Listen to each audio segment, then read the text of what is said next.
Hello everyone. तो अब हम पहुंच चुके हैं एपिसोड 5 में। जैसा कि आप एपिसोड 4 में देख रहे हैं, जिसमें कि हम कंपोनेंट टेम्पलेट्स के बारे में जाने थे। तो उसी तरह से इस बार हम जानेंगे कंपोनेंट के स्टाइल्स के बारे में। तो चलिए हम स्विच बैक करते हैं VS कोड पे। तो आ चुके हैं हम VS कोड में। तो हम वहीं पे हैं जहां हमने पिछले वीडियो को छोड़ा था। तो पिछले वीडियो में हमने यहाँ पे टेम्पलेट URLs के बारे में जाना था, जो कि इम्पॉर्टेंट है, और उसी तरह से इक्वली इम्पॉर्टेंट है हमारा स्टाइल URL।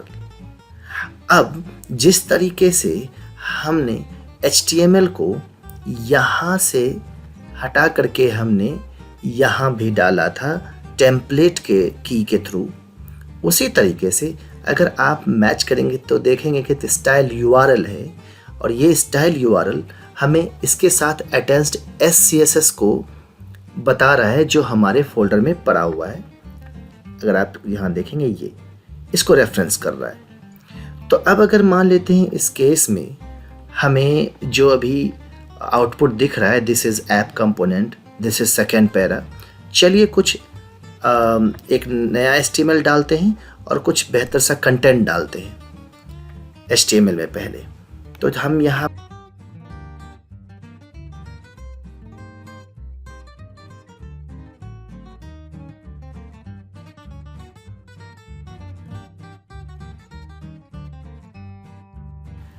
अब हम सर्वर रन चेक कर लेते हैं, हमारा सर्वर रन हो रहा है कि नहीं। हमारा सर्वर कहीं रन नहीं हो रहा है। ओके, हाँ, पेज सर्वर रन हो रहा था, बट ये okay, there is some error, कुछ तो प्रॉब्लम है।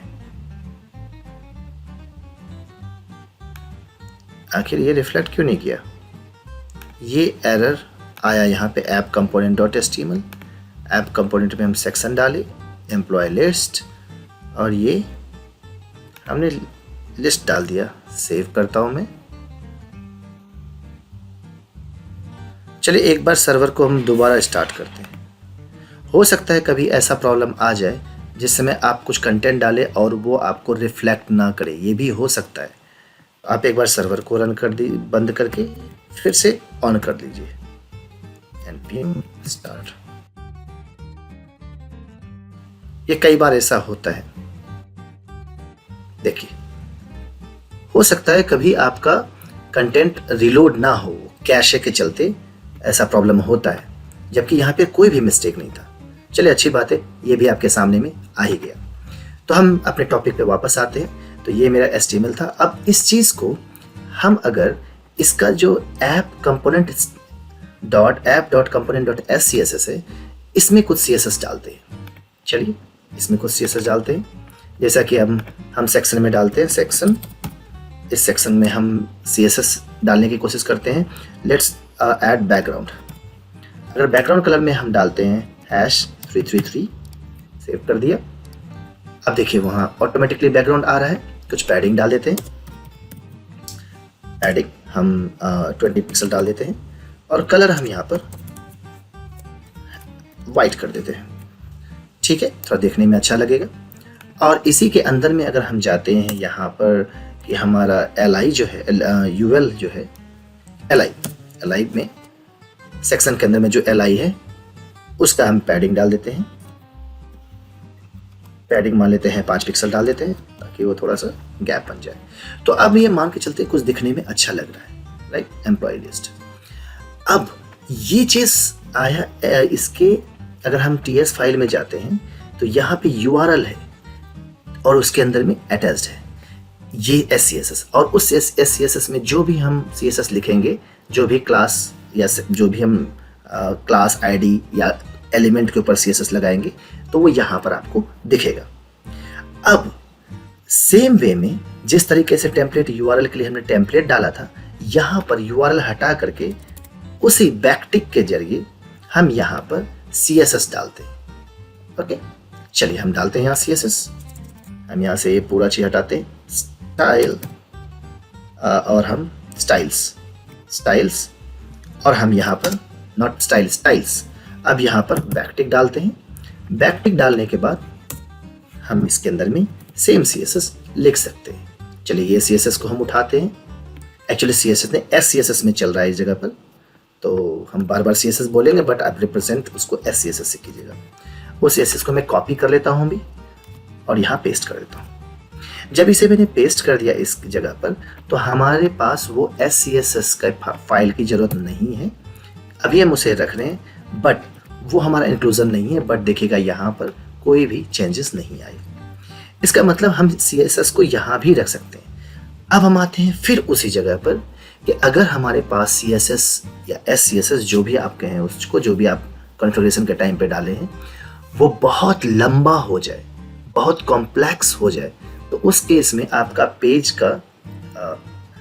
पे डिबगिंग करना बहुत ज़्यादा प्रॉब्लमेटिक हो जाएगा। इसलिए हमें ये मान के चलते हैं, वही अगर छोटा CSS है, 1-2 लाइन का है, तो आप डाल सकते हैं इस स्टाइल के अंदर में, बट अगर ज़्यादा लंबा है तो कभी भी ट्राई मत कीजिए कि उसे आप स्टाइल्स के अंदर में डाल दें। ये आप बहुत ज़्यादा प्रॉब्लम हो जाता है, क्योंकि एक प्रोजेक्ट पे मल्टीपल पर्सन काम करते हैं तो सबका अलग अलग वे ऑफ कोडिंग होता है, बट वो एक कॉमन वे ऑफ कोडिंग रखिए जिससे कि ईज़ हो सबको उस पर काम करने के लिए। तो वो बहुत अच्छा होता है टीम मैनेजमेंट में। तो ये प्रोजेक्ट मैनेजमेंट में, टीम मैनेजमेंट कहें या प्रोजेक्ट मैनेजमेंट कहें, वो दोनों इस पे इम्पैक्ट पड़ता है। तो अगर आप इसको आप HTML और CSS फाइल को अलग में रखें। चलिए एक और चीज़ कहते हैं, यहाँ तक तो ठीक है। अब अगर मैं यहाँ पर जो पहले इसका था, जो डिफ़ॉल्ट ने जनरेट किया था, वो था style URL, okay, style URL, और इसके अंदर में हमारा वो फाइल था app.component.scss, ये चीज़ था। अभी मैंने उसको डिलीट नहीं किया था, तो वो अभी सेम वापस आ रहा है, इसमें कोई भी चेंजेस नहीं आए, राइट। लेकिन अब अगर मुझे कोई और स्टाइल इसके साथ अटैच करना हो, तो मान लीजिए आपने 2 और अलग अलग स्टाइल आप चाहते हो कि इसको अलग अलग पेज में रख दिए। 1000 लाइन का मान लेते हैं स्टाइल हो गया, आप चाहते हैं उसको 2 सेपरेट पार्ट में रख दें ताकि वो कॉमनली अलग अलग जगह पे यूज़ हो। तो यहाँ पे कैसे करेंगे? तो आप सोचेंगे कि हम ऐप कंपोनेंट में जाते हैं और यहाँ पर एक फाइल बनाते हैं। मैं मान के चलता हूँ external.scss, मैंने इसे डाल दिया। इसके अंदर भी कुछ रखने रहे, ठीक है, external.component.scss, component.scss, ये डाल देते हैं, ओके।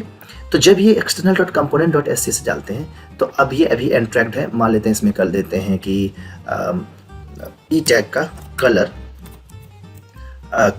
येलो डाल देते हैं, ओके।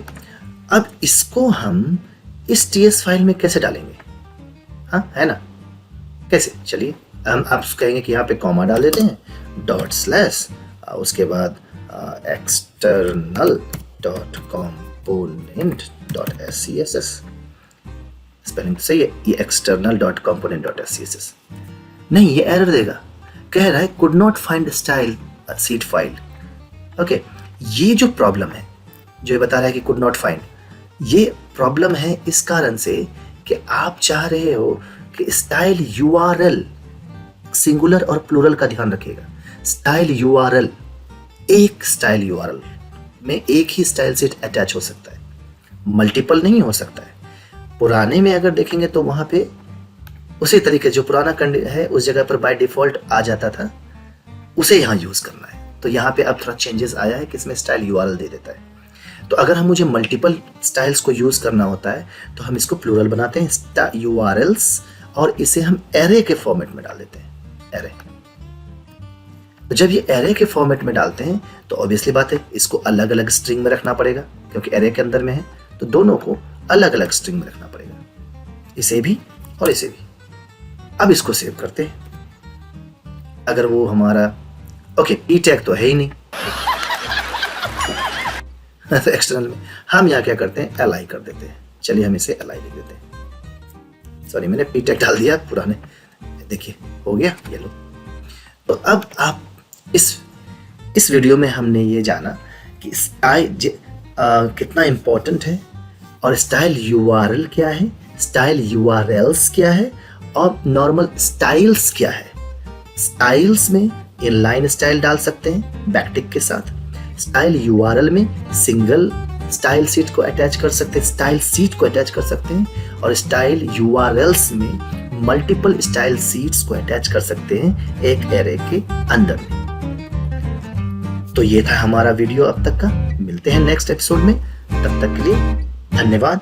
और वही जाते जाते प्लीज लाइक एंड सब्सक्राइब कर लीजिए।